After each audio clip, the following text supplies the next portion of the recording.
This story begins with the fact that a girl fell into the snow somewhere far away in the snowy mountains. Her body was covered with bruises. She met the long-awaited death because she had no reason left to live. She had no family, no friends, no one at all. Now she was going to end her worthless life in this way.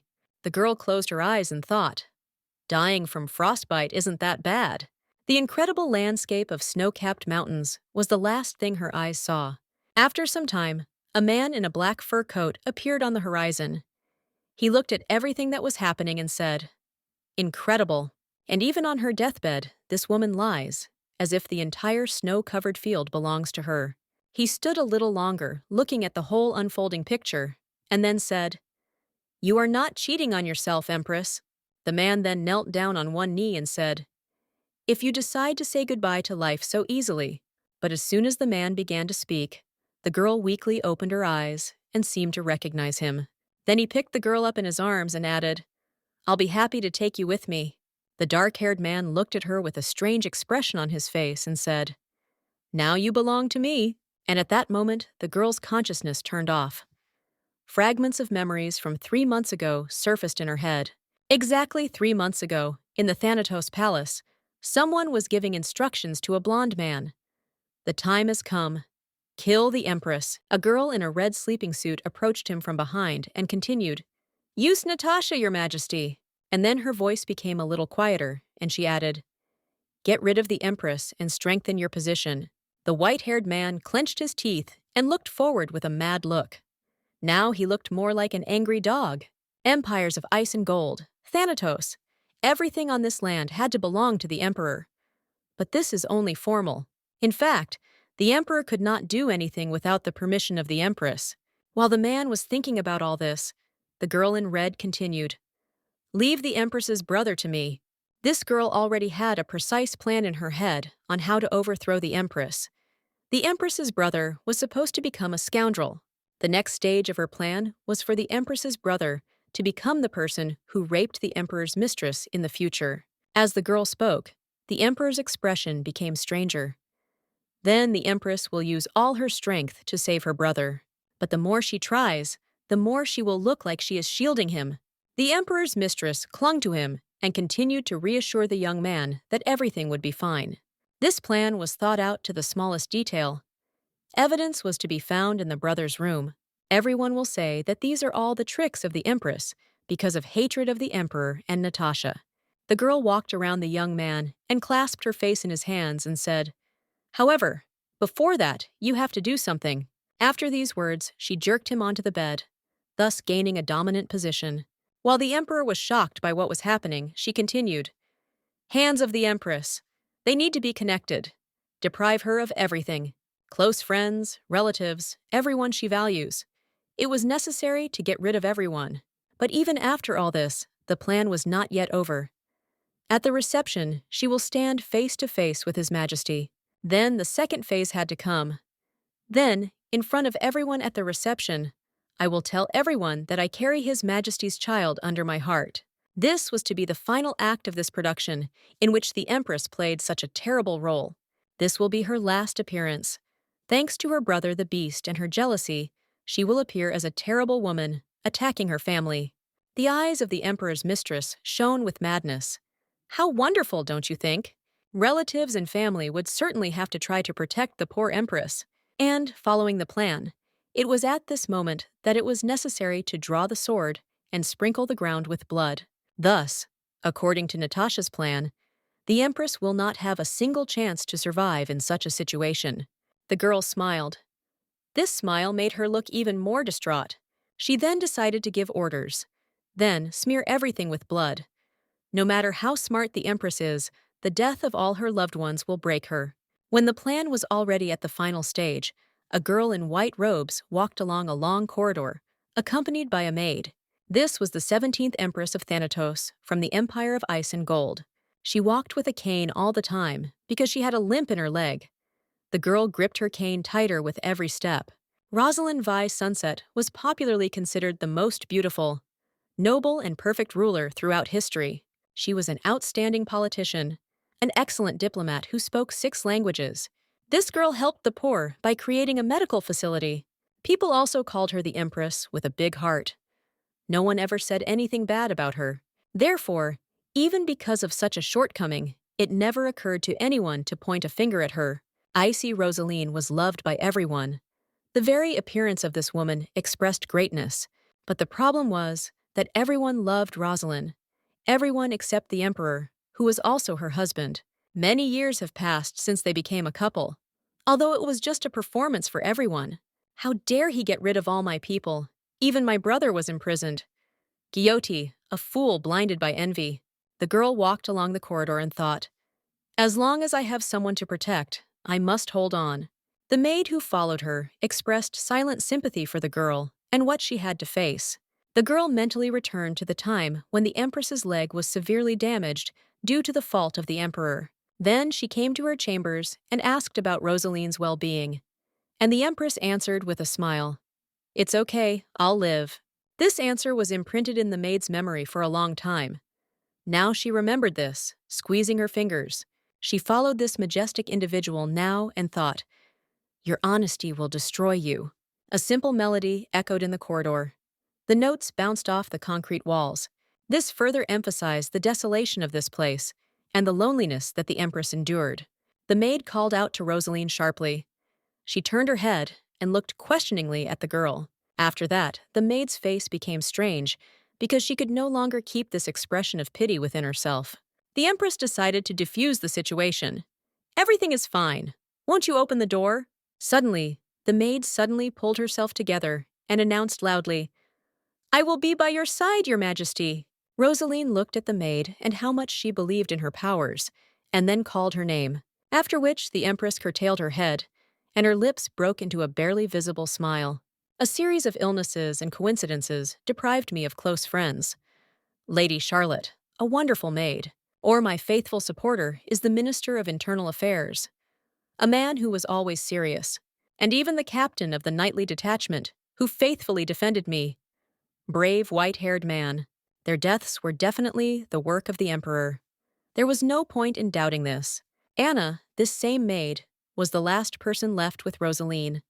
The girl didn't want to lose her too. The Empress said, "Anna, no matter what happens, immediately leave as far as possible from here.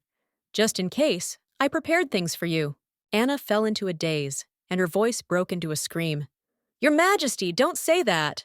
The maid clutched the hem of her dress, trying to hide her emotions. Her voice trembled.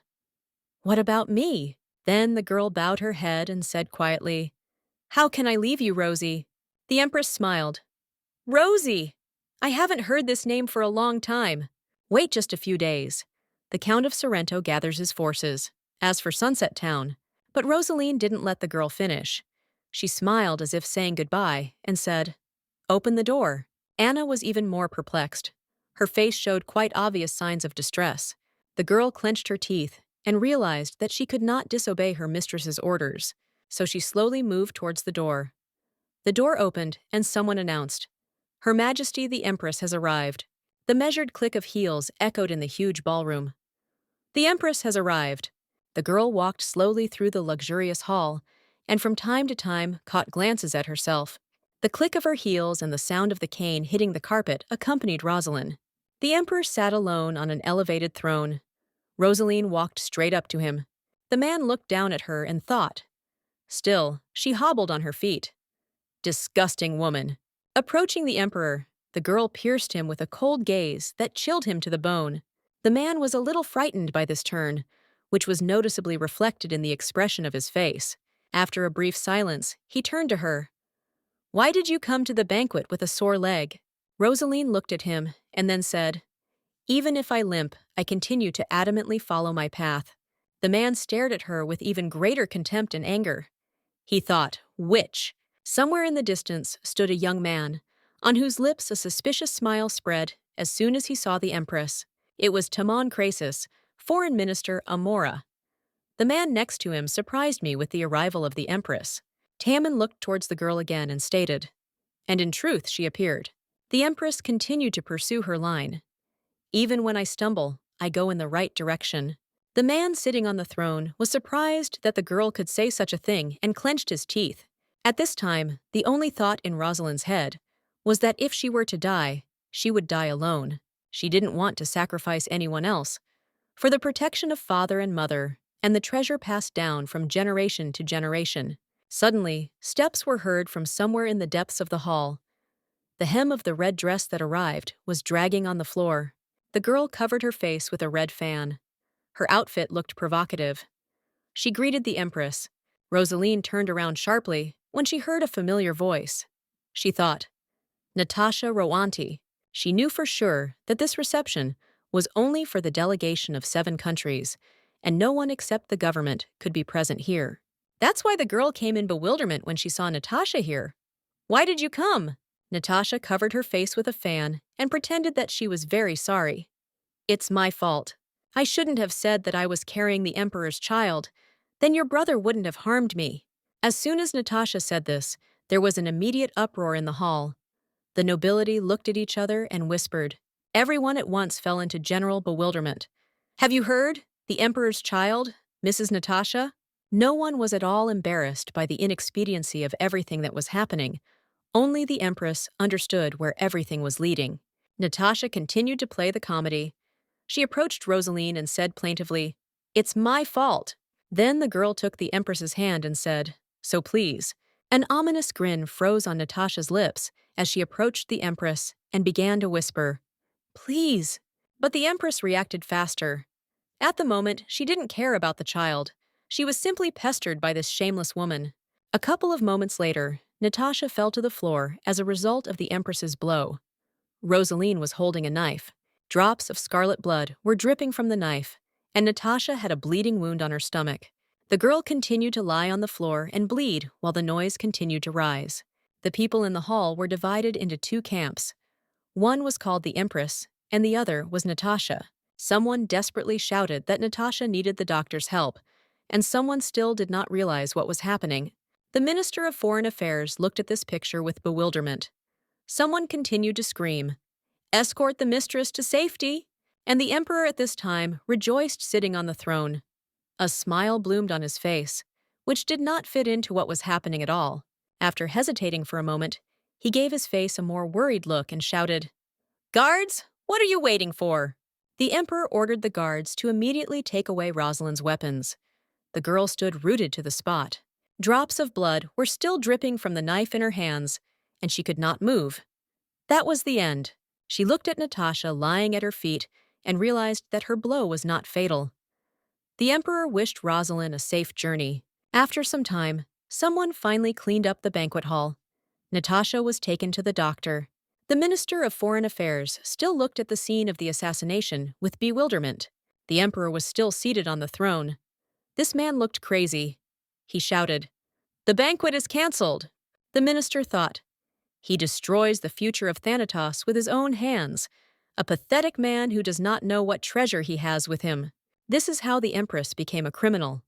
In her country, which she served with loyalty and love all her life.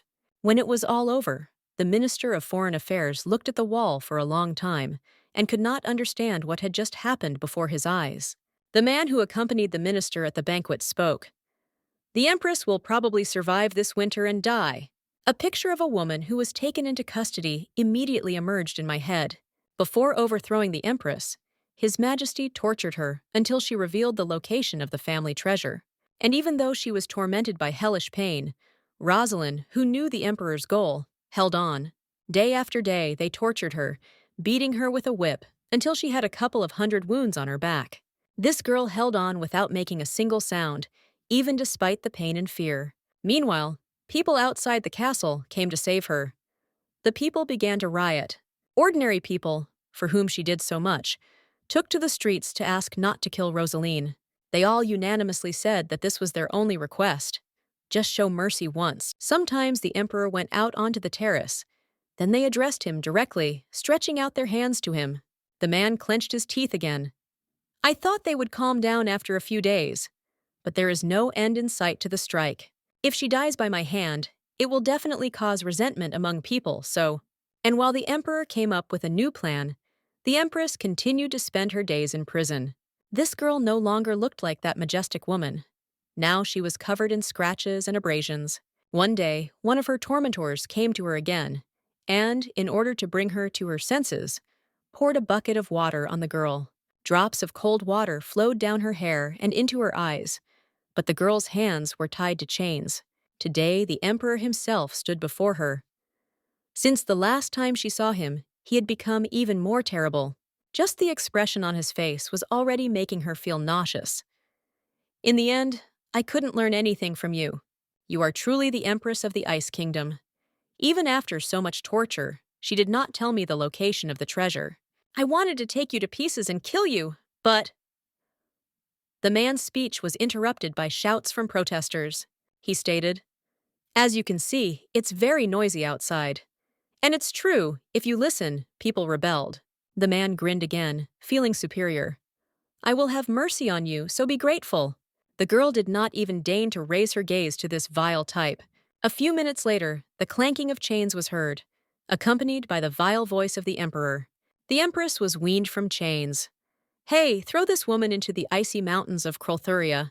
The girl was no longer able to express any emotions. She's too tired from everything. But when the girl had already come to terms with everything, the emperor said in a sing-song voice, "I have a gift." After this, 2 guards threw 2 heads on the floor in front of the empress. This was a terrible sight in itself, but the girl was petrified only because she knew these people. The people who owned these heads were the ones who raised her, her father and mother. She screamed curses at the emperor, but as soon as she opened her mouth, 2 guards threw her face down on the ground. When the girl had not yet recovered from such a shock, they immediately began to beat her. She asked, "How could you?" But there was no answer. The emperor just laughed. "Can you make that facial expression?" Bitter tears flowed from Rosalind's eyes in streams. She bit her lips in a fit of anger. "I will never forgive you." At this time, a person already familiar to us appeared on the horizon. The foreign minister has arrived again. He stood on the hill and thought, "It's good to be back." The empress was overthrown, and that was all. But it made him angry like he had never felt before. The man looked at the palace angrily and thought, "What is the cause of anger?" I don't know yet, but he was sure of one thing for sure. Someday, he definitely had to destroy this luxurious imperial palace. The man following the minister also stopped and asked, "What are you looking at so intently?" Then this red-haired man looked back and saw Thanatos' castle in front of them. Years later, the picture in his head finally fell into place. He roughly understood what was bothering the minister. He placed his white-gloved hand on the minister's fur cape, and then he said, "I wonder how things are going there now."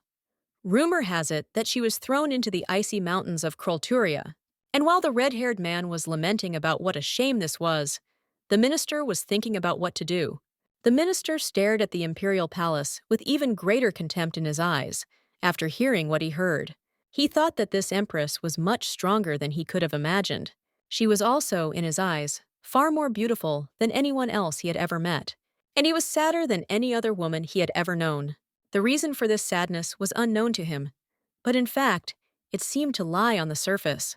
The dark-haired man sharply pulled the reins of his horse, intending to quickly head somewhere. His partner was perplexed by such an impulsive act, but did not dare ask questions. He only managed to shout after the minister, "Hey, Taman, where are you going?" But Taman no longer heard him.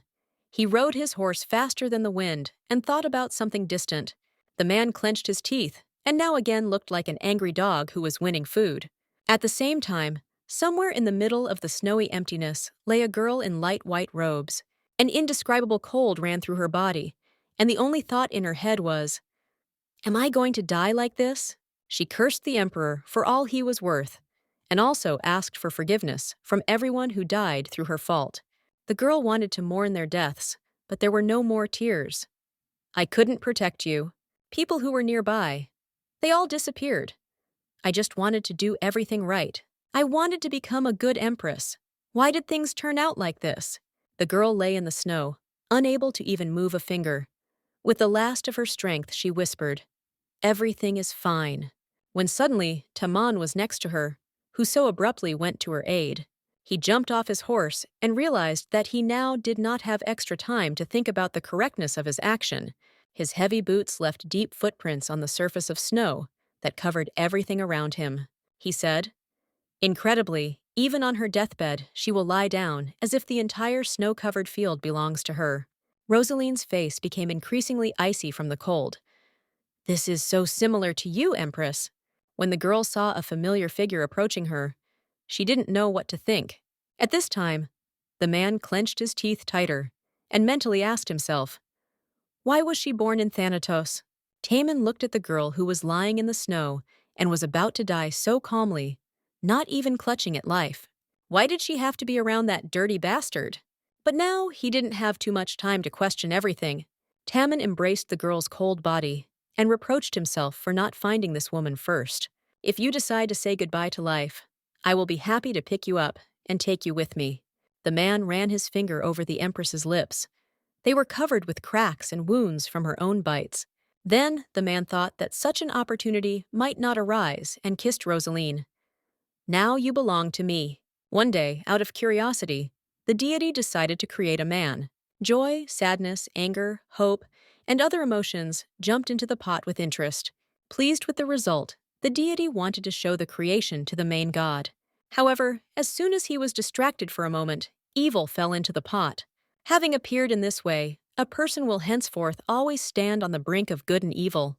Giving in to emotions, people attacked each other and started wars without reason. The first death was caused by people. The whole earth was soaked in blood. Having learned about this, the main god became angry and tore into pieces the deity who created people. He forced the deity to personally deal with the chaos that reigned. Its parts were scattered all over the world. 6 of them were placed in various objects. They were absorbed into the sky and time, into the sea and the earth, and the rest were placed in human bodies in the form of special gifts.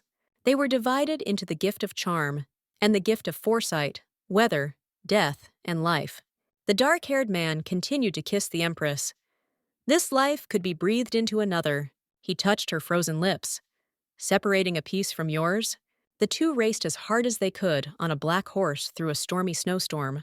The guy pressed the barely breathing girl to him, urging the horse on. If anyone had said that I would hold this woman in my arms, I would never have believed it.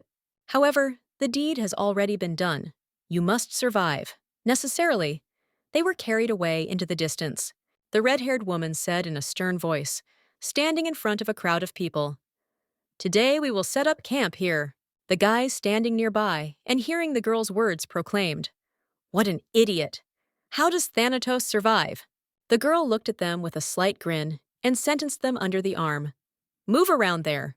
After these words, she turned in the direction from where the crunch of snow could be heard.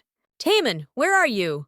Before she could finish speaking, a man appeared in front of her with a girl in his arms. The red-haired woman began pointing her finger at her and screaming, "Wait a minute, who did you bring here?" She then said in anger, "Don't tell me it's a corpse." A girl with red hair looked at the snow-covered yurts ahead. There was an uneasy silence all around. She frowned and thought, "Is his head okay?" The dark-haired man worriedly held a girl in tattered clothes in his arms. Then he carefully laid the girl on the bed. Her stained clothes contrasted with her pallor. Taman leaned over, silently looking at the Empress. His gaze was full of grim determination. Taman recalled, "The Empress is in the center of the meeting. So, you want an island in exchange for help with piracy?" Then she clarified, "By giving the island to Amor, we will reduce the waters of Thanatos by 3 kilometers." She continued, "There are areas in these waters for which we are fighting with Ligar." And she added, "Did you think I didn't know about this?" The man then chuckled and answered, "It's only 3 kilometers." Then he said, "Disputed areas are separated." The situation in the hall was tense. One of the participants suggested, "Give away the island that is not part of the territory." The man added with a slight smile, "Guldal Island is suitable." But the Empress narrowed her eyes at the man. "That's what you need?" he asked ironically. "What are you talking about?" she told. "In the vicinity of this island, the Amur ship sank." The woman said with a smile, "Looks like there's something secret left on it."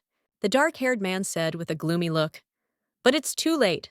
The Sunset family found this ship."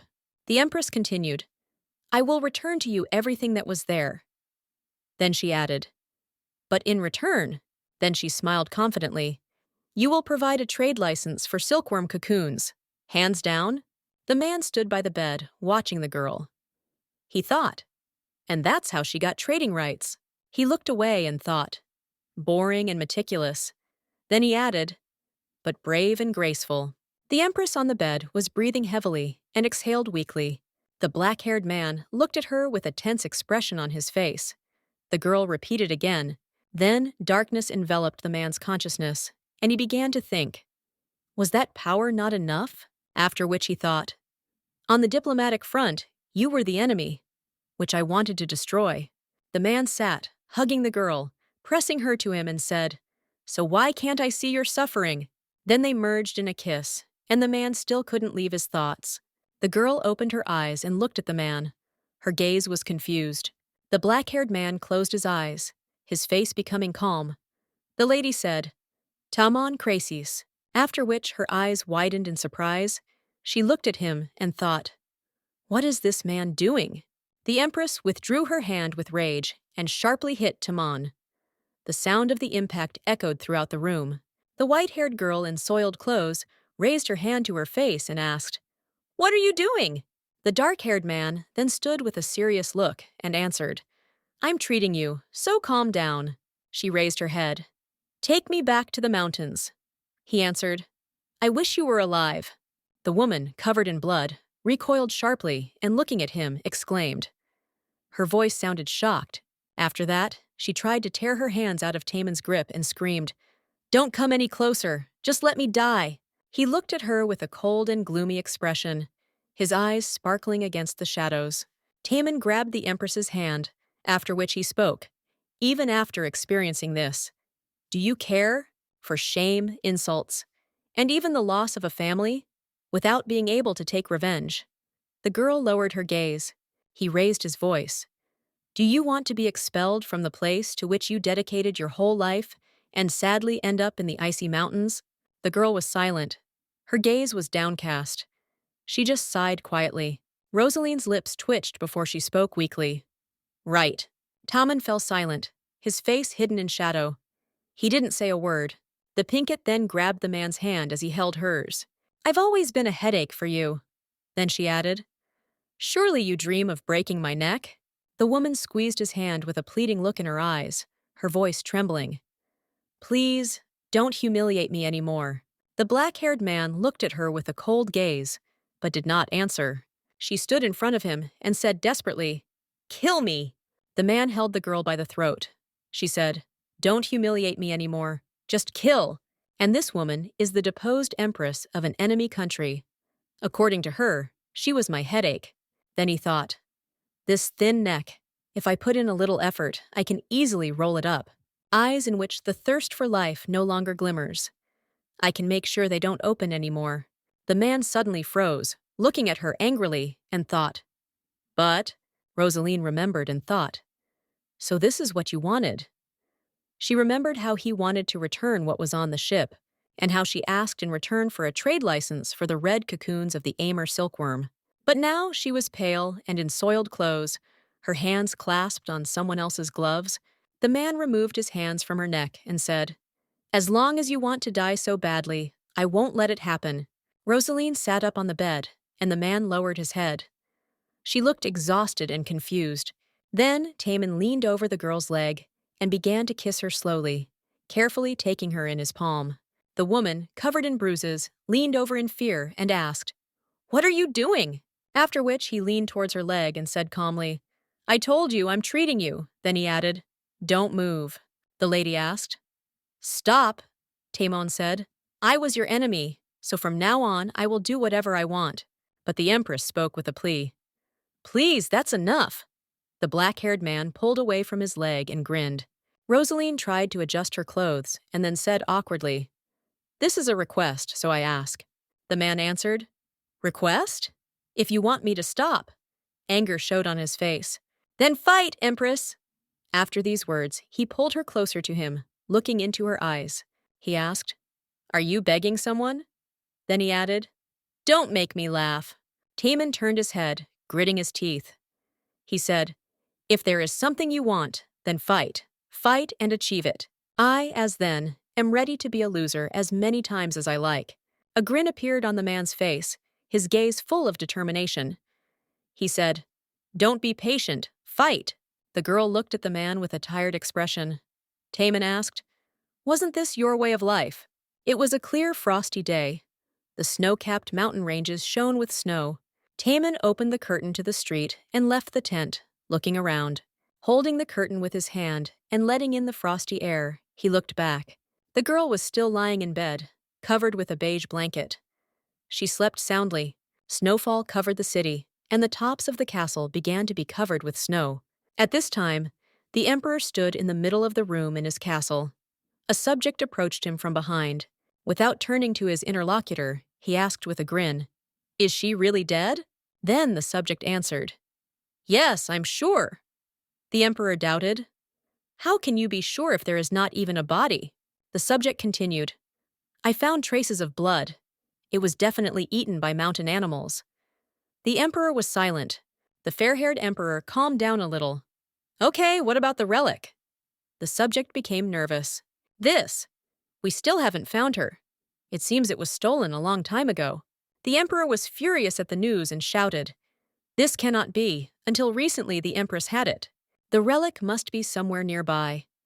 Search all places associated with Her Majesty. Find and bring me the relic."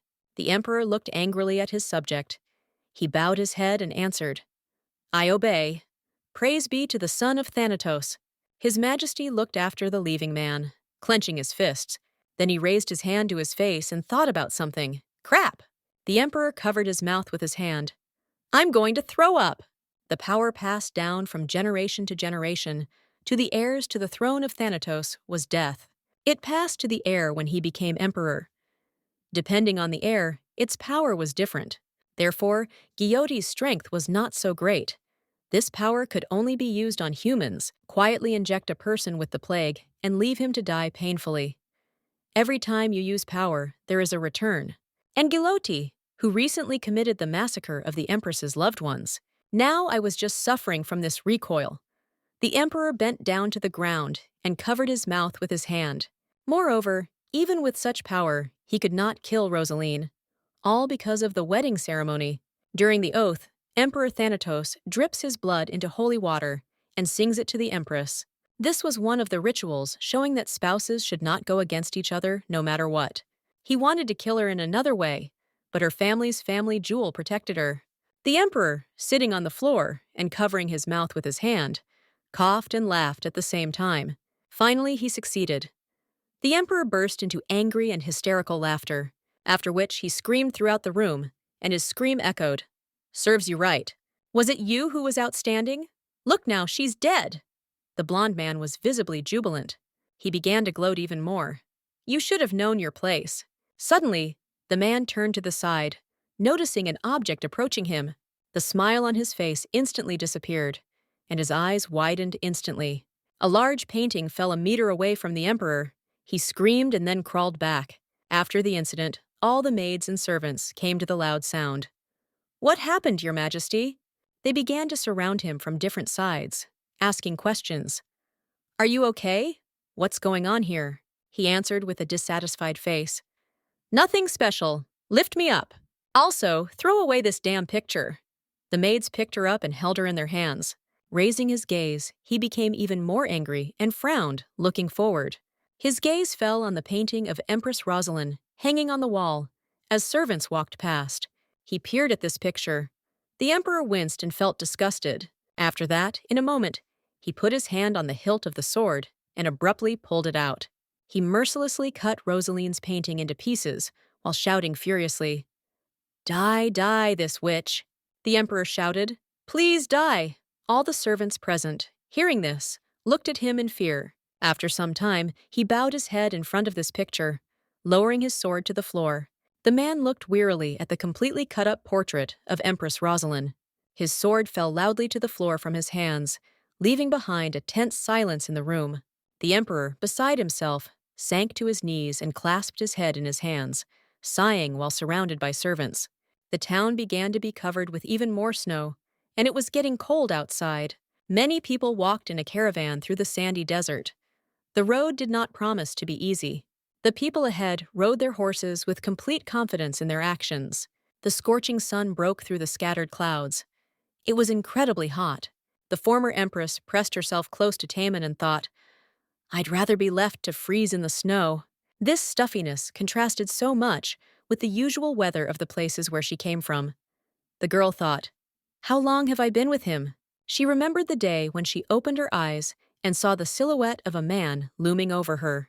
After that, she immediately stopped wanting to think in this direction and switched to her hands. Rosaline stared at her fingers, which had recently been bleeding and covered in scratches. But now her palms and fingers looked almost like new. Even without medicinal ointments, they almost healed. Then, the girl squinted her gaze to the side to look at the face of her savior. And then a guess came to her mind. Maybe it's all about him. But this guess was rejected the very next moment. The girl did not believe her own thoughts. No nonsense. Over the past 100 years, the fifth fragment has not appeared, which means this man cannot be him either. But why then did I recover so quickly? As if sensing her concern, the man asked, How are you feeling? Rosaline opened her eyes in shock, as if not expecting any concern from Taman. Then the girl hid the traces of confusion from her face and said, Even though you saved me, I could die at any moment. Hearing such a statement from the girl's lips, Taman's face showed disappointment. He sat on a black stake, holding a girl in white clothes in his arms, and smiled softly. Spit. There was a warmth in the man's voice that was unlike him. I will save you as many times as necessary. Hearing such a statement from the Minister of Foreign Affairs, Rosalind furrowed her brows.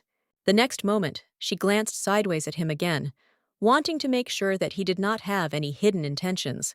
But as soon as she did this, the man announced loudly for everyone, We've arrived! Then his voice became quieter, so that only the Empress could hear him. This is my country. The capital of the country, Amor, was not very large. It consisted of a castle and a small residential area. This city was called Guinness. The delegation was immediately greeted by the commoners with shouts and words of support, praising the great Taman. Everyone, young and old, greeted the dark-haired man with words, Long live Taman. The man's expression softened even more as he looked at the girl in his arms. She pressed herself close to him, hiding her face, but the next moment she started coughing. This may have been a symptom of some illness. Taman immediately turned to Lonaso to notify him that he would have to leave the delegation earlier. After Lonaso looked at him, he said, Urgent matters arose. I'll go first, so provide the reports, please. The red-haired guy was confused. This was not the first time Taman had left him like this for this woman. The man rode his horse at such speed, as if the Empress in his arms was on the verge of life and death. As soon as he reached his property, a man ran out to meet him. Did you decide to come here right away? Apparently, that man was the head of the servants, since he then ordered others to take care of the master. The man looked worried. He looked at the general and asked, Who are you holding in your arms? But Taman chose not to answer this old man's questions, but simply glanced sideways at him and asked, Have you already prepared the water? It seemed that all the servants were afraid of their master. The butler's face showed fear. Yes, everything is ready. A couple of moments later, Taman carried the Empress to the bathhouse, which was located at the end of a long corridor. The head of the servants opened the door for him and said, Come on in. Taman held the Empress in his arms. Already standing on the threshold, the minister turned around and ordered, From now on, no one can come in. After that, he slammed the heavy door of the bathhouse behind him with a loud knock and disappeared behind it. The bathhouse looked quite spacious and elegant. There was an ornate chandelier hanging from the ceiling, and the water was crystal clear. Elements of Taman's clothing flew to the floor a few seconds after he entered the bathhouse. He also took care of Rosaline, laying a towel on the floor and laying her on it. Then the man gently touched her hand. In this lighting, it was clearly visible how pale the girl's skin was. Taman smiled sincerely and thought, The wounds have already healed. A towel was tied to his belt. He picked the girl up in his arms and carried her to the water. The man stepped one foot into the hot bath. The water was so warm that steam came from it. The moment the girl's body touched the hot water, she screamed. Taman said, Did you wake up? The next second, the girl became indignant and asked loudly, Where are we? The man answered this question quite quickly. In my house. More precisely, in the bathroom, Rosaline asked. In a private bathroom?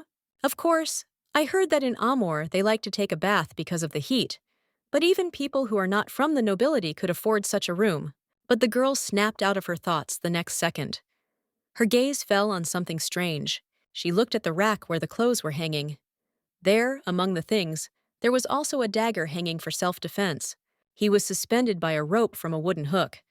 The shine of the blade looked menacing. Taman did not fully understand her bewilderment, and also directed his gaze there.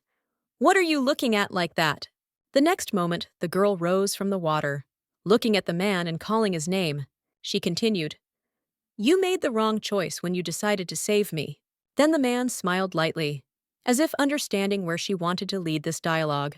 He also stood up from the water and leaned over the girl as he was clearly taller. I decided for myself what was right and what was wrong. The former empress, without noticing it, began to step back, although there was some kind of elusive concentration in her movements. After that, the girl also seemed to smile lightly and said quietly, Insolent. Taman's smile became even wider. His eyes, on the contrary, narrowed beyond recognition. Arrogance is inherent in everyone. At the moment when the girl had already moved far enough, to the distance that she considered safe, she asked, And what is your goal? Taman focused all his attention on how confidently she pronounced her words. His gaze was drawn to her face, and after that he lowered his gaze. But after a while he looked away in embarrassment. There were notes of mockery in the girl's head. I really didn't think so. That Taman is capable of being embarrassed by the appearance of a woman. The man then scratched the back of his head and said, I also didn't think that I could become so passionately interested in the empress of another country. In response to this, Rosaline raised an eyebrow and said, If you need a woman, then look for another one. Surely there are many who want it.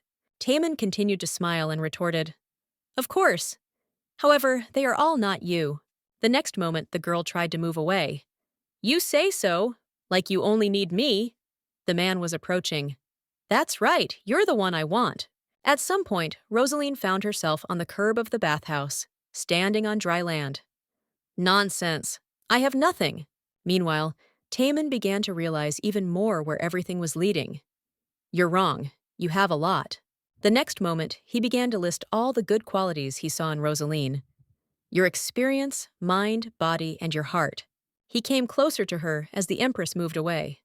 I want it all. The smile on her face became even more pronounced after Rosalind realized that she had almost completed her plan. In that case, the girl said, I'm really sorry. And Taman finally realized what she was going to do, and because of this, he became scared. The next moment, she grabbed the same self-defense dagger from the hanger. Her movements were sharp and clear. Rosaline looked crazy. She brought the dagger to her throat and said, I have nothing to give you. Taman became even more bewildered and confused. His pupils constricted so much that his eyes appeared almost white. Drops of scarlet blood splashed onto the clean floor of the bathhouse. What the minister was not prepared for happened so quickly, but Taman already knew what to do next. His confusion was caused by the fact that he did not think that the girl would dare to do such a thing. He looked at the bloody dagger again and realized that he needed to act very quickly. He put his hand under Rosaline's neck and said, This damn woman. He tried his best to save him, but she again did her own thing. He looked at the bleeding fresh cut on the neck of the girl who wanted to die so badly. At the same time, Rosaline was thinking, Strange, truly strange. Someone was itching to brutally kill me.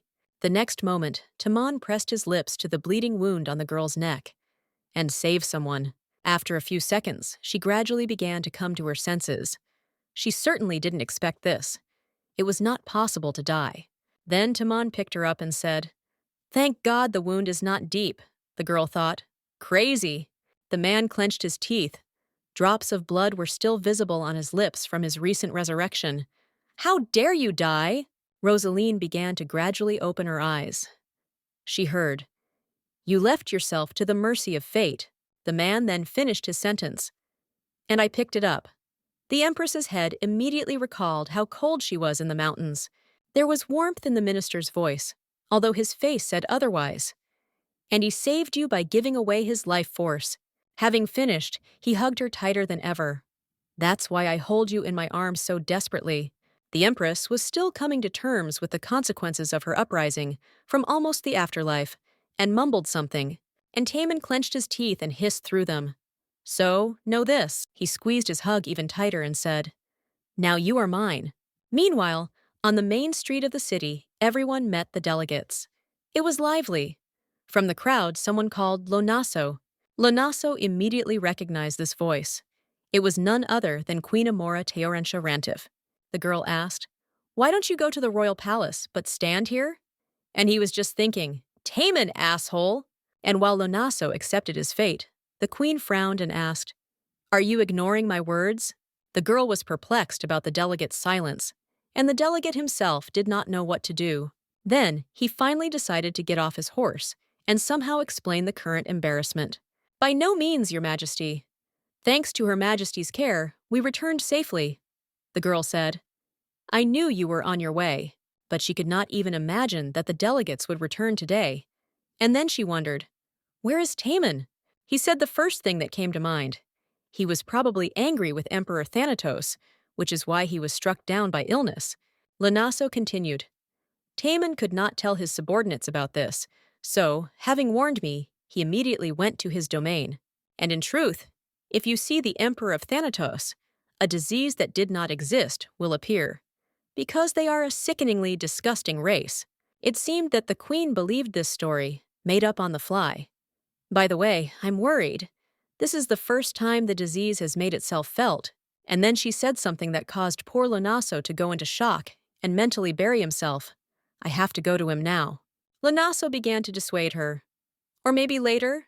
Can you please greet me first? The poor guy tried everything to distract her. You have partially heard about what Emperor Thanatos did this time. Lanaso then thought of something and said something. Would you like to hear more about this? The queen's expression changed dramatically, and she smiled. Intrigued. And then she announced loudly, then let's hold a return banquet first. Greetings, gentlemen. And while Lonaso was rejoicing that his lie had succeeded, the queen, looking at him, whispered something to the maid. The man never could have imagined that his words about Taman's illness would raise doubts so quickly. He, on a white horse, led the rest of the delegation on black horses forward. Let's enter the palace. And while the entire delegation was heading to the royal castle to draw up a report, the queen came up with something. She sent one of her personal maids to approach one of the delegation's envoys. The girl said, from now on, please follow me. The man certainly did not expect this, but still, he followed this girl in turquoise robes. He had no right to oppose the queen's will. Meanwhile, in the bathhouse of Taman's estate, steam was still rising from the water. Two people were sitting on the parapet of the bathhouse. Taman greedily kissed the empress.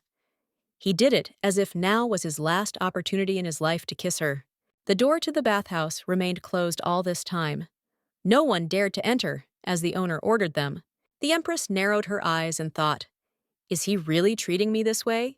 The girl did not resist Taman's actions for some time. His monologue about the value of life sank into her soul, but then it seemed to her that everything that was happening was a little overstepping that fine line between simple treatment and something more. She hastened to push the man away from her, not wanting any close connection with him other than his voluntary compulsory treatment. Rosalind clenched her teeth and expressed her dissatisfaction with some kind of mechanical short sound. After that, the girl pulled away even more, but noticed. I really feel completely healthy. Taman continued to smile maliciously. What to do now? Do you regret that you couldn't die? The man noticed the way the girl was looking at him and said, don't look so angry.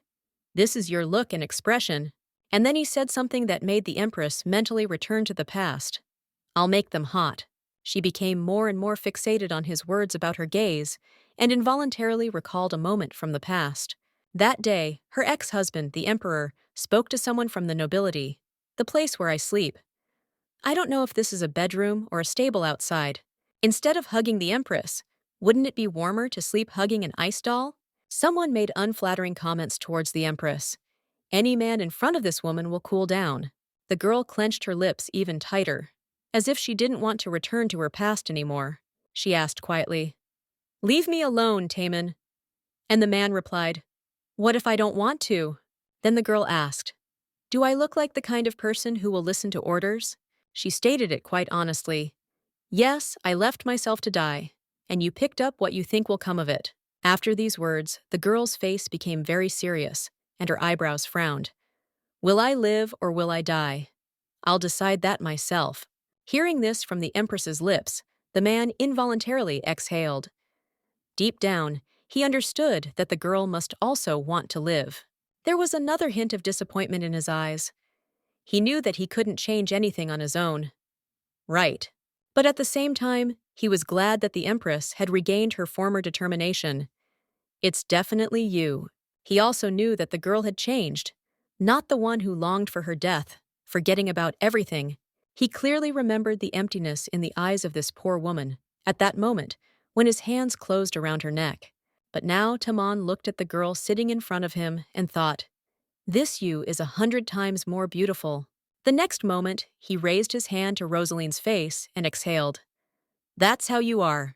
He touched the girl's pointed chin and said, you make me impatient. She was clearly not happy with such a gesture on his part, and hit him on the hand. Enough. At this moment, the man was confused about how Rosaline could change her thoughts so quickly. She just wanted to kill herself. And now she already looked like a person who could stand up for herself. Don't touch again. But as soon as she finished the sentence, anyhow to my lips, the man immediately violated her request and kissed her. Pulling away, the smile fell from his lips, as if he had just been forbidden something too important for him. And while the girl was still confused, he said, fine, I promise. The man closed his eyes and said in a respectful tone, if you don't like it, I won't do it anymore. But still, there was some hidden meaning in this. It was written in his gaze. I won't touch your lips at random, I swear, the girl said with tears in her eyes. Didn't you hate me? She continued. Why do you keep torturing me? Tamon just looked at her with a smile. Then he answered her. I have never felt hatred towards you. Irritation, yes, but not hatred. Rosalind looked at him with a puzzled look. The man began to speak. Anyway, it was I who saved you by sharing part of my life. The Empress began to object. I didn't ask you for this. Tamon looked at her with a smile. If there are no reasons to live, then all that remains is to find them again, right? The man took the girl by surprise. He began to list. Revenge, the collapse of Thanatos, hatred, after which Empress Rosalind responded. Such things don't interest me. The black-haired man pulled her by the blonde strand of hair closer to him and asked, then what about love? Her eyes suddenly widened, and she looked at her interlocutor in bewilderment. Then the man added, darling, your face is flushed now. It seems my words shocked you. Night. Only some of the windows of the houses are lit, and a light wind sways the remaining leaves. As soon as the Empress touched her head to the pillow, her eyes immediately closed. She made herself comfortable and thought, I'm so tired today. The city plunged into a nightmare. Herds of monsters that looked like bulls ran through the streets. People were panicking. They pointed their spears at the herd moving forward, shouting something unintelligible. These red monsters fell out of the black crack in the sky. One of the men in armor shouted. One ran into the shelter. Hurry! The Emperor and Empress are in danger. In the room, which was cracked and littered, people sat with the Empress and the Emperor. A girl with red hair sat on the floor and screamed at Rosaline. I'm scared. She, in turn, promised and reassured her in a calm tone. Everything is fine. I will protect you, the Empress thought. Surprisingly, just during the visit of the imperial family to the shelter, a crack appeared. Then a large red monster crawled out of a huge hole in the wall and walked straight towards the people. The blonde thought, by the time the guards arrive, will any of us be alive? Rosalind sat next to the children, and the Emperor, taking his sword, pointed it towards the monster. His breath caught in his throat, but he calmed people down, trying to shelter them. Don't worry, Empress, the man said with an evil smile. I can wield a sword. It costs nothing to get rid of one. Here you go. The first blow of the sword hit the face of the monstrous beast.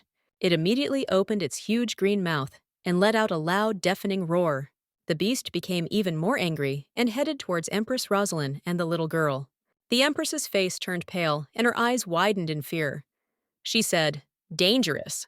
The next moment, she deftly dodged a blow from the horns of a large beast, covering the girl with herself. The Empress wanted to scream in fear, but hesitated. She covered her mouth with her hand and thought, "No, you can't shout. The animal is sensitive to sound, so you need to be silent."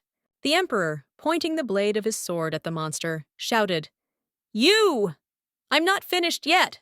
I'll show you what it means." Before he could finish speaking, the sword fell from his hands, and the man felt a blow to his stomach. He was then thrown a couple of meters back into the wall. The blonde one screamed. A huge stone suddenly fell from the ceiling right on his face, and the Emperor screamed. He knelt down, pressing his hands to his nose in pain. My nose, while the beast looked at it. Holding his injured nose, the Emperor became nervous. "And where is the security?" Immediately, a monstrous beast with red eyes and huge growths looked straight into his eyes. The Emperor, after waiting a few seconds, threw the sword aside and quickly rushed away from the monster. The children, sitting in a group and watching the Emperor run away, were perplexed. The blonde Emperor hid behind the wooden plane that was behind the children. He cowardly looked out with one eye, examining the monster and assessing the situation. The children hugged each other tighter and looked at His Majesty. "The Emperor is using us as a shield?" The eldest of them thought. "If so, then we are in danger. What to do?" The boy began to head towards Empress Rosalind. "Surely Her Majesty knows what to do." The blonde girl lowered her gaze to the floor, not daring to look at the boy. She said nothing. The lady looked at the sword lying on the floor. "Child, can you help me?" The boy answered. "Yes."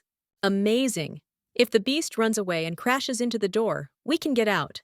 Rosaline put her hand to the boy's cheek and looked at him tenderly. "Can you scream loudly?" They all turned around and looked at the red monster, which was moving back a little, after which the boy, plucking up courage, stood up and shouted loudly with all his strength. The Empress winced a little from the loud sound and thought, "We need to hurry up." She took the sword in her hands and continued to think. A good opportunity has arisen. The boy continued to scream deafeningly. This opportunity should not be missed.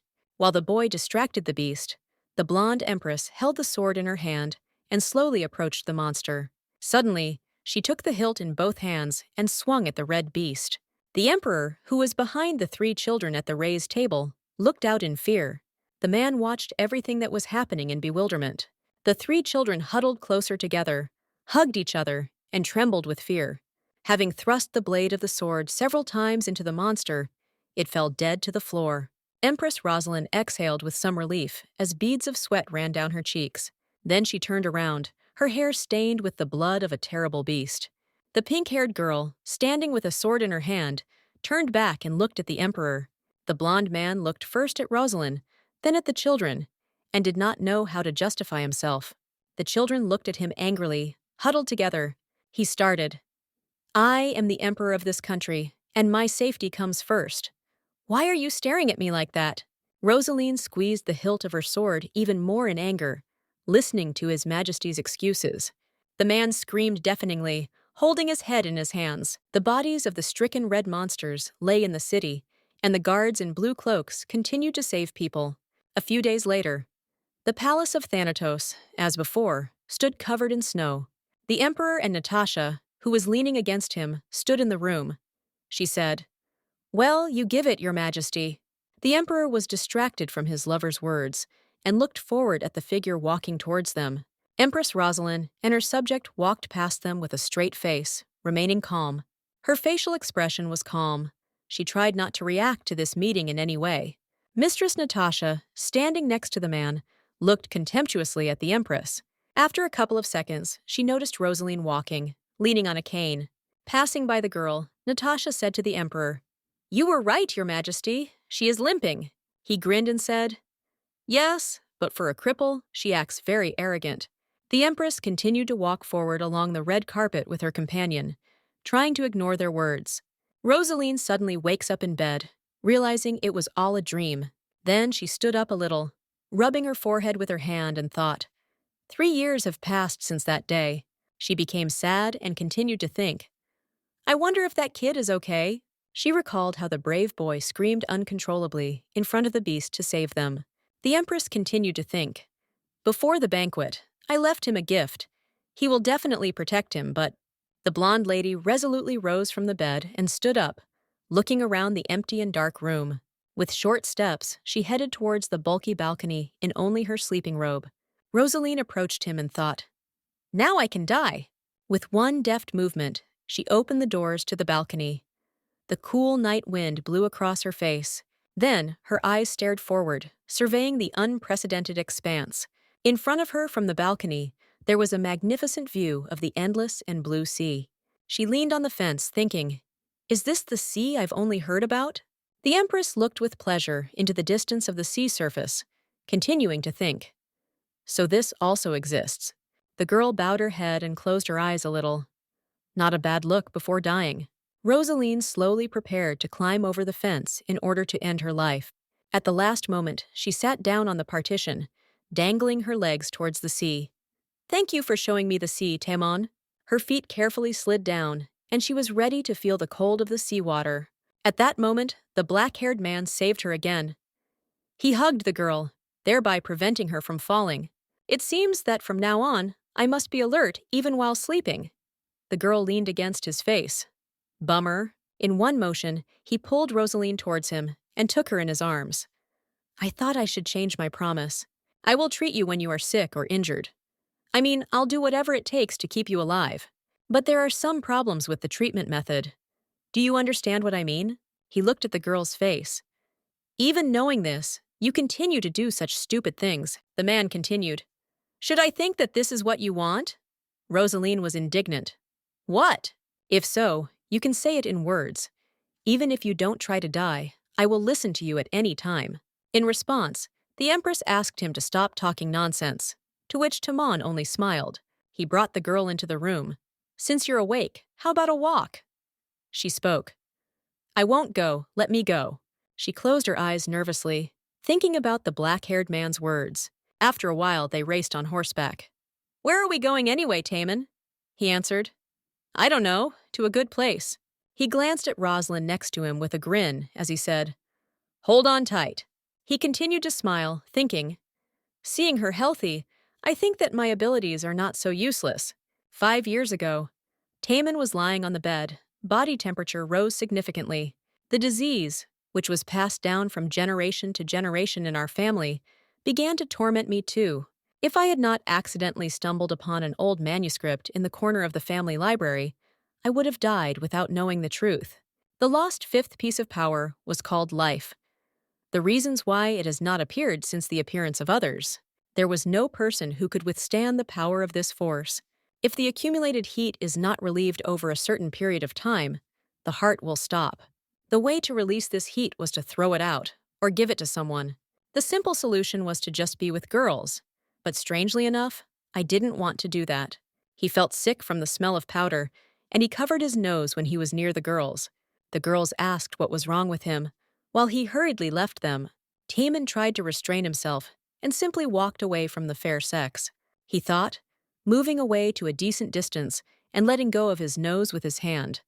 What a nasty smell.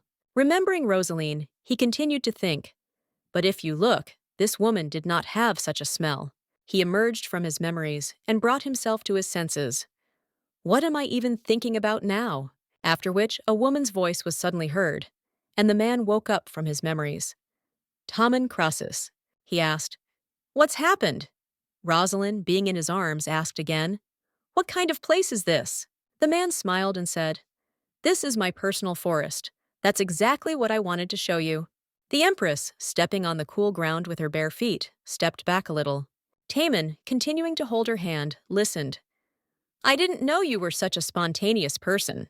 The Empress turned around a little, withdrew her hand, and continued speaking. "What exactly did you want to show?" He reached out to her palm, smiling. "Shall I take your hand?"